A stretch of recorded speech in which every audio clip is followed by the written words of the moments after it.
नमस्कार. तर आज म्हण घेऊया, आई जेवू घालेना आणि बाप भीक मागू देईना. अर्थ अगदी सोपा आहे. सगळीकडून अडचणीची परिस्थिती असणे. आता उदाहरण सांगते म्हणजे नीट कळेल. तो श्रीमंत मनुष्य होता ना, त्याची एकदम हलाखीची परिस्थिती झाली. दैवयोग फिरला, दुसरं काय. पण काय झालं, बँक त्याला लोन देईना. कारण हा लोन फेडेल की नाही ह्याची एवढी परिस्थिती खालावली आहे. बँकेला संशय होता आणि त्याच्या स्वाभिमानामुळे तो कुणाही नातेवाईकाकडे, जवळच्या ओळखीच्या माणसाकडे पैसे मागू शकेना. आई जेवू घालीना, बाप भीक मागू देईना. त्या दिवशी काय झालं, एक माणूस आहे ना, तो असा झाडावर चढला होता आणि चुकून नदीत पडला.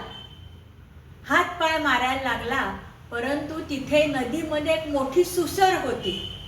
त्यामुळे काय करावं, काठावर यायला लागला तर तिथे एक मोठा वाघोबा जिभल्या चाटीत उभा होता. काय करणार, सगळीकडून अडचणीची परिस्थिती. आई जेवू घालीना, बाप भीक मागू देईना. उदाहरण आवडलं तर लाईक, शेअर, सबस्क्राईब करा.